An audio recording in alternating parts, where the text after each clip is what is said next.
Good morning. This is the Great Basin Fire Potential Briefing. It's that time of year. We've transitioned over from the smoke products to our fire briefings.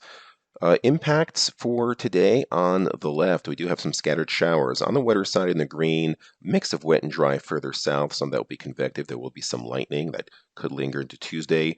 More of that on Wednesday with showers across parts of central and northern areas.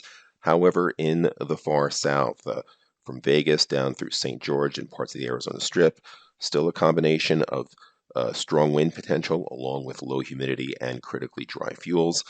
On the left-hand side, we did have some showers that popped up. You see areas in the green and yellow through here over the past 24 hours, and you can see quite a bit of that had lightning.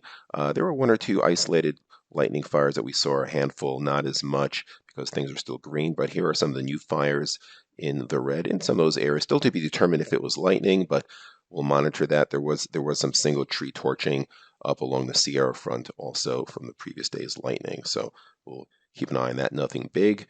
Precipitation the past week on the left-hand side, percent of normal on the right. You can see the much drier than normal continues across the southern half of Utah into adjacent Nevada, also up into Idaho as well. So everyone's starting to dry out a little bit.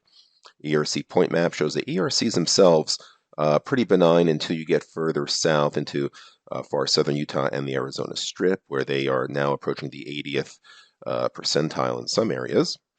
100-hour fuels in these reddish shades here at or below 5%, and in the single digits in this darker gold color covers most of Utah, Nevada, and parts of eastern Idaho, so we'll be watching that as well. Satellite imagery this morning shows a low pressure area, unseasonably deep, but we get these in the spring, bringing up moisture and a counterclockwise flow from Colorado into Utah, so we can see more showers developing the daytime heat today over central and southern areas. Not a lot of moisture expected. Here's a map on the left-hand side. There's the low. There's some of that moisture and clouds areas in the green. See our fire potential 7-day mapping, and just our southern areas in Utah are critically dry. Otherwise, either yellow or green. Winds today overall fairly light, except a big gusty out of the west-northwest in parts of Nevada on the left-hand side. Humidity levels not unusually dry, 11 to 15% in the south, in the 20s further north, except some teens in parts of northwest Nevada and parts of Idaho as well. On Tuesday, the moisture with the low shifts eastwards into Colorado. Taking the moisture with it, could be some lingering showers still in far southeastern Utah. You can see our delineation from benign conditions in green to borderline dry in the yellow to critically dry in the brown. Humidity single digits here on the right-hand side in Nevada, teens across Utah, and it gets higher as you go further north. On the left, see some northwest winds here across the higher terrain of Utah to watch on that. Otherwise, and also across the Snake River Plain as well, funneling up the valleys through there, but humidities up there should be higher. And on Wednesday, another deep low out of the Pacific Northwest. Lots of moisture, deep precip in Montana, parts of western Wyoming, and the mountains of central Idaho. Precip becomes more sporadic as you head further south, but there's that dry air entrained through there, and that's where we have high risk for possible winds and low humidity. You see the low humidity here, 11, 12%, single digits down in southern Nevada. You see the winds here, these areas in the purple to orange, anywhere from 28 to as much as 40 miles per hour down in those areas.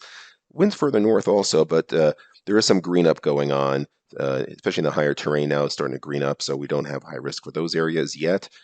3-day precipitation, a lot of this will be in the next 24 hours.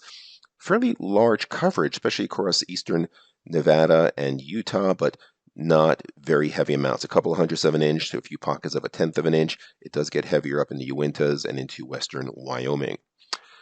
Down the road, Thursday, that deep low drops down. Lots of moisture across parts of western Nevada. Stronger winds and somewhat drier on Thursday. We still have the high risk lingering for those winds down there, as they'll be on the dry side, as well as on Friday. Still in that dry air, so you see that dry air entrained ahead of that low. The deep moisture is lagging well back into California and western Nevada. And then on Sunday, the low starts lifting on out. Definitely big moisture change from the eastern Great Basin to the western Great Basin where the dry air still prevails. 7-day precip totals, you can see how much more piles up in the higher terrain of Idaho and western Wyoming and even northern Utah, northern Nevada, and pretty dry continuing across our southern areas. 8 to 14 day outlook, May 24th to the 30th. On the right hand side, a strong drier than normal signal, but also cooler than normal signal temperature wise. But definitely we'll be watching the dryness. It concludes our briefing. Have a great day. Next one will be coming up on Wednesday. We'll be going to 7-day operations starting the new pay period next week.